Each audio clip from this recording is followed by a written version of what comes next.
Ever wondered why men and women sometimes seem to be speaking different languages? Well, you're not alone. Many of us have felt that way at some point in our lives, baffled by the communication gap that seems to exist between the sexes. It's as if we're all playing a game of catch, but instead of a ball, we're tossing around words and emotions, and occasionally we fumble. This disconnect often arises from our unique communication styles. You see, men and women, while equal, are different, and these differences extend to the way we express ourselves. It's like we're tuned into different radio frequencies, and this can make understanding each other a bit tricky. But don't fret, it doesn't have to be a guessing game. There's a method to the madness, a rhythm to this dance of dialogue. So buckle up, dear listeners, as we embark on this journey of discovery. It's time we delve deeper and understand the nuances of male-female communication. Consider this: a woman is upset about something her partner did. She's quiet and the man is clueless. Sound familiar? Let's take a peek into the world of Jake and Emily, a seemingly average couple who found themselves in this very situation. Emily was upset. Jake, on the other hand, had no idea why. The air was heavy with silence, a thick fog of unspoken words enveloping them. This is a common scenario in relationships. Women often communicate indirectly, expressing their emotions and thoughts not through words, but through their silence. It's like a dance of subtleties, a language of silence. You see, for Emily, her silence was a plea, a call for Jake to understand her hurt and discomfort. However, Jake was lost, unable to decode the message in Emily's silence. It's not that he didn't care, but rather he didn't understand. He was waiting for words, for an explicit explanation, but Emily was communicating through her silence. This is where the disconnect often lies in male-female communication. Men are usually more direct, preferring explicit communication. They want the facts, the clear-cut statements. Women, on the other hand, often communicate their feelings indirectly, expecting their partners to read between the lines, to understand the unspoken. What Emily wanted was not just for Jake to understand why she was upset, but also to show empathy, to reassure her that her feelings mattered.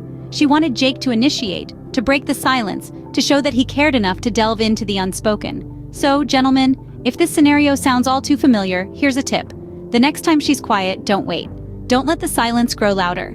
Initiate the conversation. Ask her how she's feeling, what's on her mind. Show her that you care. Remember, communication is not just about speaking, it's also about understanding the silence. So if she's quiet, it's time to step up, to cross the chasm, to initiate the conversation. Because in the dance of love, understanding the silence is as important as understanding the words. So, gentlemen, if she's quiet, it's time to initiate the conversation. A scene script. Picture this. A woman is upset and shares her feelings. The man responds with a logical solution, but she gets more upset. Why? Let's zoom in on a couple we'll call Jessica and Mark. Jessica had a rough day at work. She's feeling overwhelmed, unheard, and unappreciated. She shares these feelings with Mark, hoping to find comfort and understanding. Mark, on the other hand, sees this as a problem to be solved. He immediately jumps to solutions, suggesting she talks to her boss or maybe even find a new job. However, instead of feeling heard, Jessica gets even more upset. Now you might be wondering why. After all, Mark was just trying to help, right? Well, this is where the classic disconnect between logic and emotion comes into play. You see, when Jessica shared her feelings, she wasn't looking for a solution. She was looking for empathy, validation, and emotional connection. She wanted Mark to understand her feelings, to connect with her on an emotional level. She wanted him to say, "I understand how you're feeling, and it's okay to feel this way."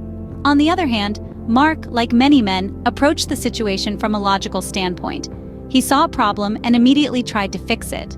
This is a common trait in men, to be solution-oriented, but in doing so, he missed the emotional connection that Jessica was seeking. The key here is understanding that sometimes the problem at hand isn't the real issue. It's the emotions behind it. Women often express their feelings not to get solutions, but to create an emotional connection. They want to feel understood and validated. So, the next time a woman shares her feelings with you, try to resist the urge to jump into problem-solving mode. Instead, listen. Validate her feelings. Be empathetic. Connect with her on an emotional level. This might feel counterintuitive, especially if you're a solution-oriented person, but trust me, it's exactly what she needs in that moment. Remember, sometimes all she needs is an empathetic ear, not a solution. A scene script. Ever heard the phrase, "You're not listening to me"? Let's decipher what it truly means. Picture this.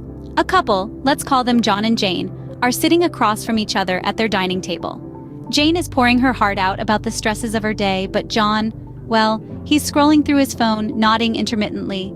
Jane's voice grows quiet, her frustration visible. She feels unheard, unappreciated, and dismissed.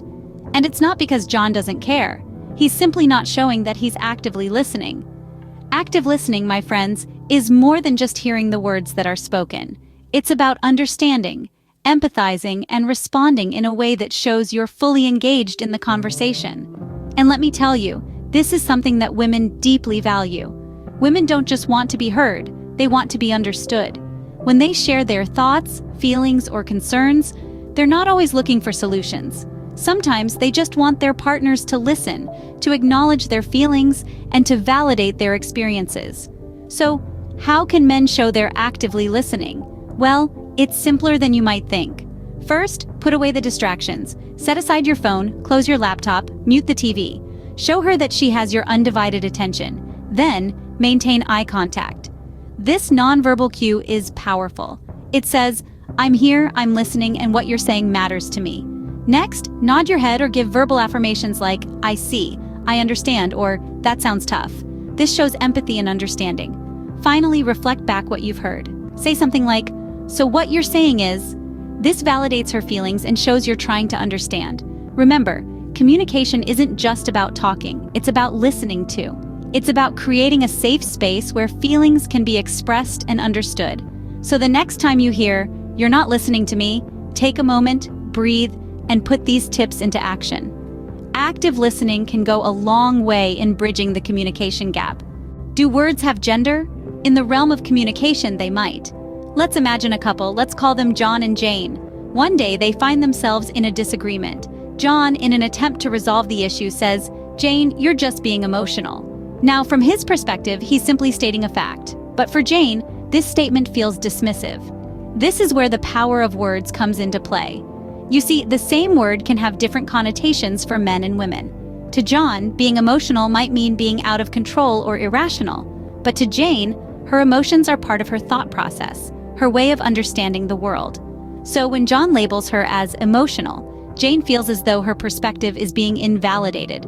This isn't about who's right or wrong, it's about understanding each other. It's about realizing that words carry weight. They carry history, context, and personal meaning. And sometimes, the same word can mean different things to different people. Let's revisit our couple.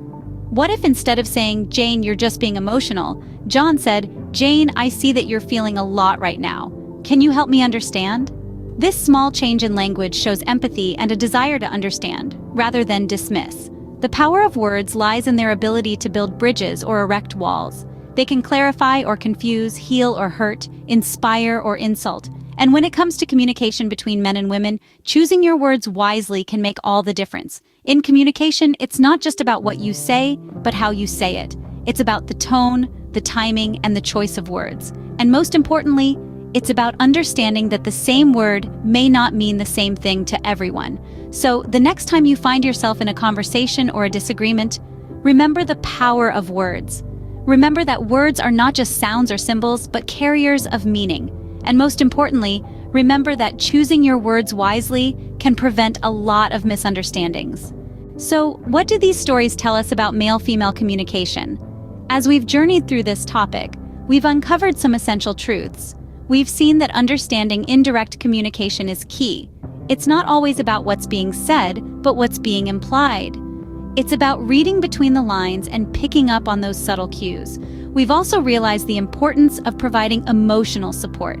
It's not about solving the problem, but about being there, showing empathy, and making her feel heard. And let's not forget the art of listening. Active listening is more than just hearing words. It's about being fully present, showing genuine interest, and responding in a way that makes the other person feel valued. Lastly, we've learned the power of careful word choice. Words are powerful tools that can either build or destroy relationships, so we must use them wisely. Once you understand these nuances, you'll be well on your way to better communication with the women in your life.